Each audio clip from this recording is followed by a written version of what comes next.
અત્યારે હાલમાં વરસાદ પડી રહ્યો છે અને વરસાદ હોય એટલે આપણે ઠંડક બહુ થઈ જતી હોય છે, એટલે અને બહારનું વાતાવરણ પણ બહુ સારું એવું લાગતું હોય છે. તો અને આ સમયે આપણને જો પકોડા મળી જાય તો એકદમ બહુ જ આપણને સારું લાગે અને ખાવાની પણ બહુ મજા આવે. ને વરસાદ રીમઝીમ પડતો હોય તો તમે અત્યારે લાઈવ વરસાદ જોઈ રહ્યા છો.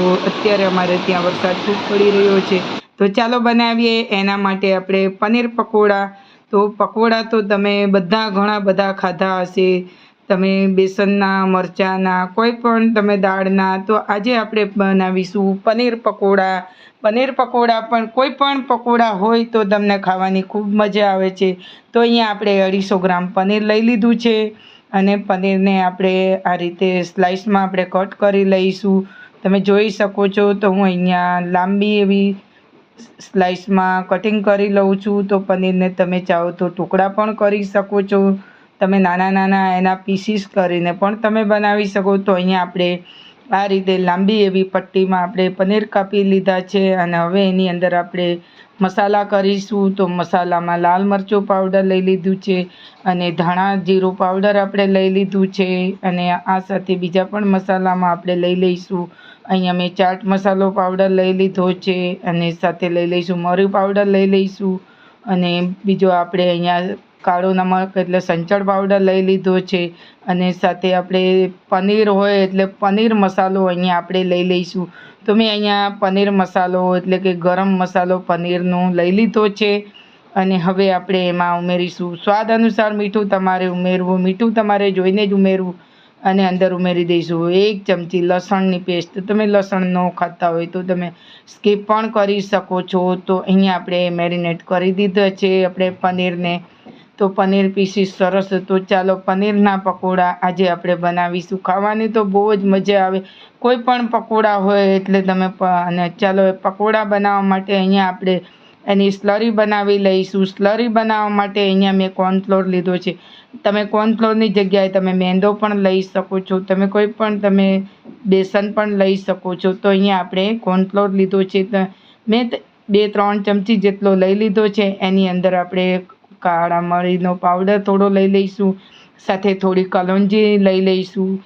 તો ટેસ્ટમાં એટલો બેસ્ટ લાગે. તો થોડું પાણી ઉમેરીને આપણે એની સ્લરી બનાવી લઈશું. તો અહીંયા મેં ગોલ બનાવી લીધો છે, તમે જોઈ શકો છો મિત્રો. તો આ રીતે આપણે એની થિકનેસ રાખવાની છે. તો હવે એને આપણે બાજુ પર મૂકીને અને હું તમને બતાવું છું જે આપણે લઈશું ઇન્ગ્રેડિયન્ટ.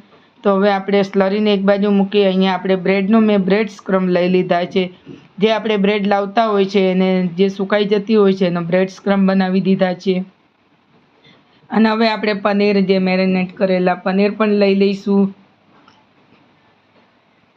અને હવે આપણે આ જે સ્લરી છે એ સ્લરીની અંદર આપણે ડીપ કરતા જઈશું અને પછી આપણે એને કોટ કરીશું આપણે બ્રેડ સ્ક્રમ્બ. તો આ રીતે એક પીસ આપણે લઈ લઈશું. તો પીસ આપણે અહીંયા આપણે પાછા ડીપ કરીશું બ્રેડ સ્ક્રમ્બમાં. તો આ રીતે તમારે ડબલ કોટ કરવો હોય તો તમે ફરી પાછો અને નહીં તો તમે આ રીતે જ તમે એને મૂકીને બનાવી શકો છો. તો અહીંયા હું ડબલ કોટ કરું છું.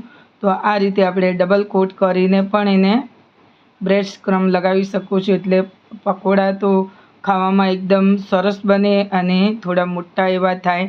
તો આ રીતે આપણે ડબલ કોટ કરી દીધા છે. તો ફરી પાછું આપણે આ રીતે બધા આપણે બનાવી લેવાના છે. તો ડબલ કોટ કરી અને આપણે એને પ્લેટમાં લઈ લઈશું. તો આપણું સ્લાઇસ એવી મોટી થશે. તો ફરી પાછું તમને એ જ રીતે બતાવું છું. ફરી આપણે એક સ્લાઇસ લઈશું અને એમાં પાછા આપણે બ્રેડ સ્ક્રમ્બમાં ડીપ કરીશું. તો આ રીતે જોઈ શકો છો તમે એક જ વાર પણ તમે આ રીતે કરીને એને બનાવી શકો છો. પણ અહીંયા હું ડબલ કોટ કરું છું એટલે ખાવામાં એકદમ ટેસ્ટ લાગે અને પકોડા તો આપણા એટલા મોટા બને ને કે ખાવાની પણ બહુ મજા આવે. તો આ રીતે બધા આપણે સિલિન્ડર આકારના બનાવી દીધા છે. તમે જોઈ શકો છો ડબલ કોટ થતાં જ કેટલો મોટો રોલ એવો તૈયાર થાય છે. તો આ રીતે આપણે બધા જ તૈયાર કરી લઈશું અને આને આપણે બધા તૈયાર થઈ જાય એટલે આ રીતે એને ડીપ ફ્રીઝરમાં આપણે એને 10-15 મિનિટ માટે કે તમે 5-10 મિનિટ માટે તમે મૂકી શકો છો. તો ડીપ ફ્રીઝરમાંથી કાઢી લીધા છે અને તમે જોઈ શકો છો સરસ આપણા સેટ થઈ ગયા છે. હવે આપણે તેલ ગરમ કરવા મૂકી દઈશું. તેલ પણ આપણું સરસ એવું ગરમ બહુ નથી કરવાનું, મીડિયમ એવું લો એવું રાખવાનું છે અને ધીમા ગેસ પર જ તમારે એને તળવાનું છે.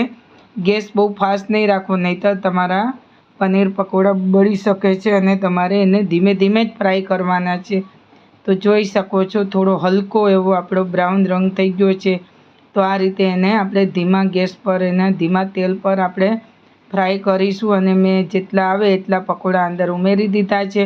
અને હવે આપણે થોડો ગેસ થોડા બ્રાઉન રંગ થાય એટલે થોડો ગેસ ફ્લેમ તમારે વધારી દેવી અને પછી આપણે પકોડા સરસ બંને સાઈડ આપણે ઉલટપુલટ કરી દીધા છે અને હવે આપણે ગેસ ફ્લેમ વધારી દીધી છે અને પકોડા પણ આપણા ફ્રાય થવા આવ્યા છે. તો હવે એને આ રીતે જોઈ શકો છો. તો હવે આપણે એને લઈ લઈશું બહાર અને આ રીતે તમારે એને ફ્રાય કરી લેવા. તમે કોઈ પણ ચટણી સાથે ખાઈ શકો છો. તમે ગ્રીન ચટણી હોય કે મરચાં હોય તમે એમ પણ ખાઈ શકો. પનીર હોય એટલે પનીરની તો વાત જ નહીં. તો હવે આપણે બધા ફ્રાય કરી લીધા છે અને હવે લઈ લઈશું આપણે આ રીતે જારાની અંદર મૂકી અને બિલકુલ આ રીતે બનાવવાથી બિલકુલ તેલ નહીં ભરાઈ રહે અને તેલ પણ રહેતું જ નથી અને ખાવામાં તો એટલા ટેસ્ટી લાગે છે. બાળકોને આપો એટલે પનીર પકોડાની તો વાત જ અલગ હોય છે. એવા પકોડા બને છે કે આપણે તમે વારંવાર બનાવશો અને આ રીતે પનીર પકોડા તૈયાર કરીશું આપણે. તો છે ને મિત્રો, અને હવે આપણે લઈ લઈશું એને સર્વિંગ પ્લેટમાં લઈ લઈશું. તો અહીંયા આપણે પનીર પકોડા લઈ લીધા છે, ફ્રાય થઈ ગયા છે અને હવે આપણે એને સર્વિંગ પ્લેટમાં લઈ લઈશું. તો આ રીતે તમે જોઈ શકો છો. અવાજ પણ એટલો સરસ આવે ને એકદમ ક્રન્ચી એવા બન્યા છે કે જોતાં જ ખાવાનું મન થઈ જાય એવા. તો હું તમને ગરમા ગરમ એક તોડીને બતાવું છું. તો જોઈ શકો છો કેટલા સરસ અંદર પનીર પકોડા તૈયાર છે. તો મિત્રો તમે પણ બનાવજો અને જો તમને મારી રેસિપી પસંદ આવી હોય તો મિત્રો તમે લાઈક કરજો, શેર કરજો અને જો ચેનલ પર નવા આવ્યા હોવ તો સબસ્ક્રાઈબ કરવાનું ભૂલતા નહીં. તો તૈયાર છે આપણા પનીર પકોડા. તો બનાવજો મિત્રો. આ વરસાદની સિઝનમાં અત્યારે વરસાદ ખૂબ પડી રહ્યો છે એટલે વરસાદની સિઝનમાં ખાવાની મજા આવે. રીમઝીમ વરસાદ પડતો હોય એટલે પકોડાની તો વાત જ અલગ હોય.